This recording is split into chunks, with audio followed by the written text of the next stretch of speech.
Welcome. Tonight, we will step quietly into the hidden world beneath Victorian London, while the city above bustled with carriages, markets, and gaslit streets. Another London stretched below the surface. It was a place of tunnels, brick-lined passages, forgotten rivers, and narrow shafts, mostly unseen by those who lived their lives above ground. In this journey, we will linger in that underground world.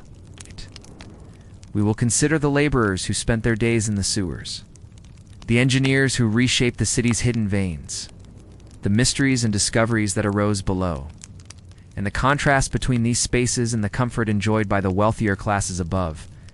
So find yourself at ease and allow the steady rhythm of history to guide you through the quiet, shadowed corridors of Victorian London's underworld. Imagine yourself descending a damp, narrow ladder into the gloom below the city.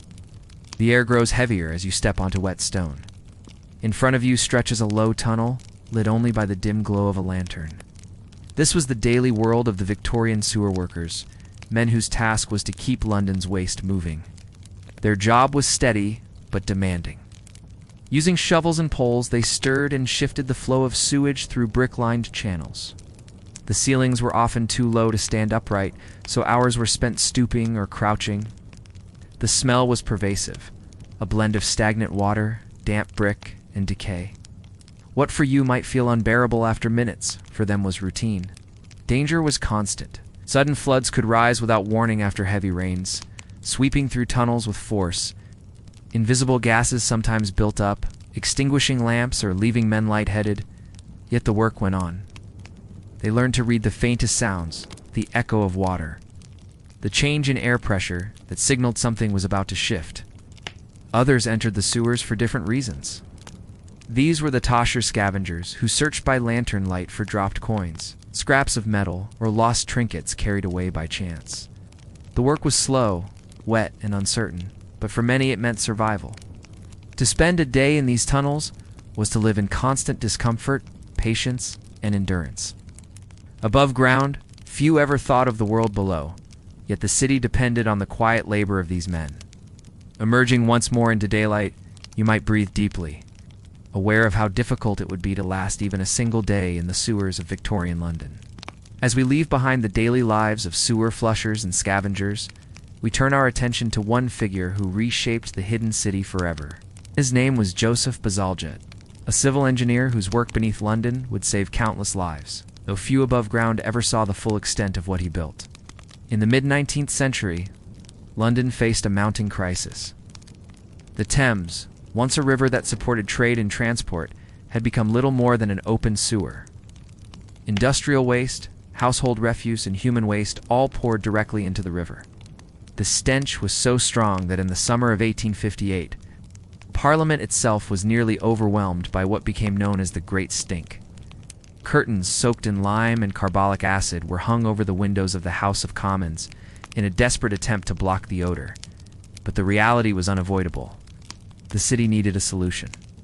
It was Bazalgette who rose to the challenge. Quiet, methodical, and determined, he proposed a massive system of intercepting sewers, designed to redirect waste away from the Thames. His plan was ambitious. Over 1,000 miles of street sewers would feed into nearly 100 miles of main intercepting tunnels, which would then carry the flow eastward, away from the crowded heart of the city. It was one of the largest engineering projects of its age. The work began in the 1860s, and like much of London's history, it was hidden from view. Beneath busy thoroughfares, workers laid vast tunnels of brick, arched and curved for strength. They dug deep, often by hand, removing earth and laying down line after line of masonry. Above them, Londoners went about their daily lives, scarcely aware of the immense effort taking place just below their feet. Bazalgette himself was known for his attention to detail. He designed the tunnels larger than was strictly necessary, reasoning that one day the population would grow and the system would need the capacity to handle more. His foresight ensured that his sewers continued to serve London long after his own lifetime. Though his work was quiet and practical, its impact was profound. Outbreaks of cholera, once common in the city, declined dramatically as clean water and effective waste removal improved public health. The Thames began to recover, and the very air of London grew fresher. Without Bazalgette's careful planning and determination, Story of Victorian London might have been one of unending disease and decline. And yet, like the sewer workers themselves, Bazalgette's efforts were largely unseen. His world was one of maps, blueprints, and tunnels beneath the ground, a hidden legacy supporting the life of millions above. Even today, much of his system remains in use, a quiet reminder of the transformation that took place in the shadows. As we move forward, we will shift from the lives of known individuals to the mysteries and discoveries buried below London's street objects, structures, and forgotten rivers that reveal new stories about the city's past. Beneath the pavements of Victorian London, hidden from sunlight and sound, the city preserved secrets from centuries past. Some of these were stumbled upon during the great works of Bazalgette's sewers. Others were uncovered much later when construction projects or chance encounters brought them back into the light. Imagine the workers' lanterns flickering in the damp air, striking brick against soil and suddenly exposing something older than the city above. Beneath layers of clay and rubble, forgotten rivers wound their way through the darkness. These waterways, like the Fleet, the Walbrook, and the Tyburn, had once run in the open, feeding into the Thames. Over time they were covered, diverted, and transformed into sewers, their names fading into memory. Yet their currents continued, a gentle reminder that London was built not only upon stone, but upon water. Archaeologists later traced these rivers, finding remnants of Roman wharves, medieval bridges, and discarded objects carried downstream.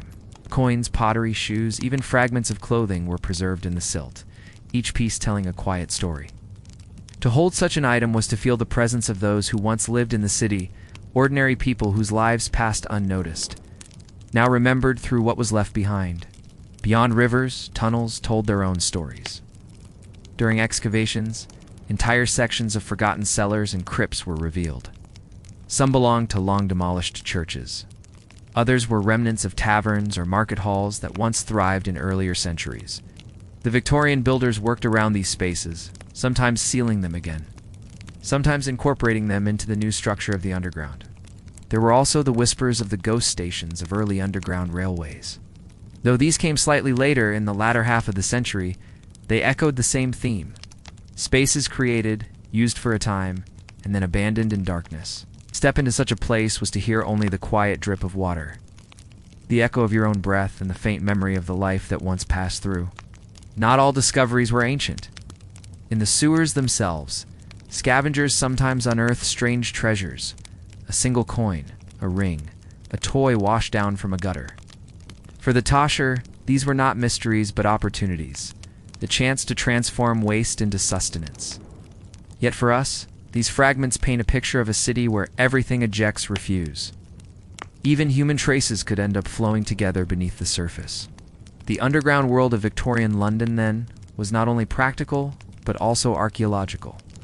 It was a living museum, holding layers of history that stretched back centuries. Each tunnel, each hidden river, each object carried with it the weight of forgotten stories. And as you imagine yourself moving through those spaces, lantern in hand, you can sense the continuity of the city. You're changing above ground, yet quietly preserved in the depths below. As we leave behind these mysteries, turn to our final exploration, the lives of the wealthy and privileged, who built their own underground worlds of comfort and exclusivity. In sharp contrast to the toil and hardship of those who labored beneath the city streets, while most Londoners gave little thought to what lay beneath their feet, the wealthier classes of Victorian society sometimes created underground spaces of their own places, not of labor or necessity, but of comfort, storage, and quiet retreat. These cellars, vaults, and hidden chambers contrasted sharply with the damp tunnels of the sewer flushers and the scavengers who eked out survival below. Imagine yourself stepping into the basement of a grand townhouse in Mayfair. The air is cooler here, shaded from the bustle of the streets above. Long vaulted cellars hold rows of wine bottles, carefully stored in the dimness, their corks sealed with wax. Servants move quietly through these underground spaces, fetching provisions, stoking coal, or preparing food away from the polished rooms above. For the wealthy family who owned the house, the underground was invisible, yet essential to their daily comfort. There were also the vaults beneath London's banks, heavy with iron doors and guarded corridors. These were places of silence and order, where ledgers and coins were stored away in the dark. Unlike the foul-smelling sewers, these chambers smelled faintly of paper, leather, and the cold temps of metal. For the elite, this underground world represented security, a hidden layer of wealth beneath the surface of the city. Railway tunnels and the beginnings of the underground offered another kind of privilege. Though later associated with crowded commuters, in its earliest days the Underground Railway was a curiosity, a marvel of engineering that wealthier Londoners could experience with some novelty. Descending into a tiled station, they found themselves in well-lit carriages drawn by steam engines. The air thick with smoke, but softened by the sense of progress and modernity. It was, for many, a glimpse of the future beneath the streets. Even in leisure, the wealthy sometimes turned below. Exclusive clubs and restaurants used underground dining rooms, insulated from the noise of the city. Here candles flickered against plastered walls, and the hum of conversation filled the space. To dine beneath ground was not necessity but choice, quiet inversion of the unseen laborers whose daily existence was bound to the tunnels. This contrast between the harsh darkness of the sewers and the carefully maintained underground chambers of the elite captures something essential about Victorian London. For one group, the underground meant danger, disease, and ceaseless toil. For another, it was storage, safety, or novelty, carefully managed and largely invisible. Both worlds existed side by side, never meeting, yet dependent on one another. And so, as we move toward our conclusion, we can hold in mind this layered vision of London, a city above ground, alive with noise and light. And beneath it, a city of tunnels and vaults, of labor and luxury, of secrets preserved in silence. We have wandered slowly tonight through the hidden city beneath Victorian London. We began with the sewer flushers and scavengers, men who spent their days in damp tunnels, unseen yet essential. We followed the story of Joseph Bazalgette, whose careful designs transformed the city's underground and safeguarded its future. We lingered among mysteries, buried rivers, forgotten cellars, and objects left behind, each a quiet reminder of the lives that came before. We contrasted this with the underground world of the wealthy, where vaults, cellars, and private chambers reflected comfort rather than hardship. Together, these layers form a city within a city. Above, life bustled in markets, theaters, and busy streets. Below, labor, engineering, and silence shaped the foundations of that life. Much of it remains unseen even today, preserved in brick and stone, in waterways that still flow beneath the pavement, and in tunnels still carrying the rhythm of a modern city. As you picture London's underworld, you may find a certain calm in its constancy. The work was steady, the tunnels enduring, the patterns repeating day after day. Even now, the city rests on what was built in those times. And you, listening here, can let your mind rest as well, knowing that the past carries its weight quietly. Just as the earth supports the streets above, so allow these images of shadowed corridors, quiet rivers, and lantern-lit tunnels to drift softly from your thoughts. Let them dissolve into stillness as you settle deeper into rest. The secrets of Victorian London remain below, preserved in silence, while you remain here in comfort. With the present moment, good night.